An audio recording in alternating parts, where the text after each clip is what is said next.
Hi mga kayaya! Ngayong araw nga pala ay pupunta kami sa school kung saan nagpa-practice ang aking amo. Kaya nagbaon ako dyan ng tissue, candy, ipanghilot ko sa aking olo, picture, salamin.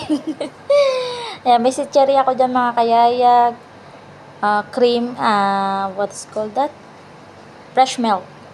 Tsaka tinapay, may panlagay sa mukha, tsaka headset natin mga kayaya. Ayan, tamang pakit lang tayo dyan mga kayaya. Bumaba na nga pala ako dyan mga kayaya sa hagdan kasi ayoko sumabay sa aking amo. Para maranasan din natin bumaba sa hagdan. Dito sa amin. Pero pag sa iba naman mga kayaya, naglalakad talaga kami sa hagdan kasi wala silang elevator. Pero dito, try lang natin. Ayan na mga kayaya, lumabas na pala kami dito. Ako lang mag-isa yan kasi nauna yung isang alaga ko at yung ibang alaga ko ay nando sa aking amo, kasabay niya. Yung dalawang maliit ko pala ay nandun sa kasama kong negra. Ako lang yung sinama ng amo ko. Doon sa school nga pala yon ay puro sport doon. Ang aking alagang isa ay karate, yung isa boxing, yung isa soccer, at ang aking among babae ay swimming. Kaya ako lang yung sinama. Yung dalawang alaga ko maliit, doon kay negra. Masaya din naman pagkasama. Ayan, may basura pa dyan mga kayaya. Minsan lang ako maglinis niyan. Tinadampot ko lang yung mga kayaya. Andito na nga pala kami mga kayaya, na biyahe na kami yan. Tingnan nyo kung paano paandar ang aking amo. Nagmamadali na po talaga yung mga kayaya. Kasi wala nang oras. Makwento ko lang sa inyo mga kayaya. Late na nga pala ako mag voice over kasi andito kami sa kapatid niya. Kaya nagawaan ko ng paraan para makapag voice over. Hindi ko nagawa no isang araw. No isang araw pa to mga kayaya. Kasi busy ako talaga. Diyan napasok ko dati yung aking alaga. Ngayon po, ewan ko kung saan siya papasok ngayon. Biyahe na kami. Tingnan nyo guys kung gaano siya kabilis magpaandar. Ayan. Stop na kami dito lang naman yung school nila sa may Saad Abdullah. Ayan. Maraming ibon dyan mga kayaya. Nag-stop over muna kami dito. Ayan, under na ulit kasi umandar na yung traffic light. Ayan. Liliko na tayo dito mga kayaya. Bababa na kami dyan.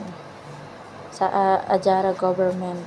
Ayan, dyan na guys. Dyan na po mga kayaya yung school na kung saan nagde-training ang aking amo at saka yung kanyang 3 anak. Ayan po yung school. Malis po kami sa bahay mga kayaya ay alas 5 ng hapon. Ang uwi po namin ay mga alas 8, mga 8:30 mga kayaya. Bumaba na nga pala ko yung mga kayaya. Hindi po alam ng amo ko na may picture ako niyan. Bibidyo ako. Pero tatago lang tayo mga kayaya. Para makasingit lang din. Memories din mga kayaya. Bumaba na nga pala ako dito mga kayaya. Sa paa lang muna ha. Bawal sa mukha mga kayaya kasi alam niyo naman. Bawal po dito kasi may mga bata po. Ayan. Tamang bantay-bantay lang ako dito mga kayaya. Ganyan lang gagawin ko dito pag ako'y kasama nila sa labas. Ayan. Lakad na nga pala ako dito mga kayaya kasi pupuntahan ko yung aking alagang isa. Ayan. Saan nagsasakit. Pinasundo kasi ng aking amo. Ayan yung pupunta dun sa soccer area mga kayaya.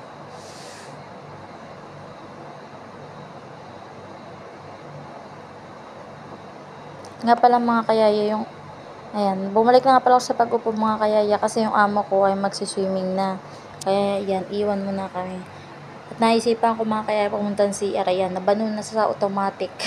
Automatic na gripo. Napatuyo na dito mga kayaya. Ayan, may pa-selfie pa ako mga kayaya sa salamin. Sensya na kayo.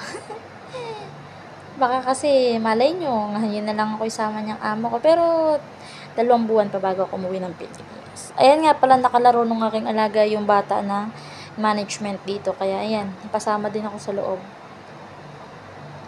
Ayan, tamang pauwi na pala kami makayaya dito. Ayan, tingnan nyo kung paano magmadali ang aking amo. Ganito sila pagpupunta ng school. Laging late na uuwi. Minsan ayaw ko talaga sumama pero no choice, hindi ako makasagot. Wala. Tayong gagawa, kailangan natin sumunod na lang. para walang gulo. Ilang buwan na lang din naman, uuwi na tayo mga kaya, bye-bye. Bago pala kami umuwi mga kayaya, ay dumaan kami dito sa Mingkota. Binilan ako ng aking amo, himala. Thank you.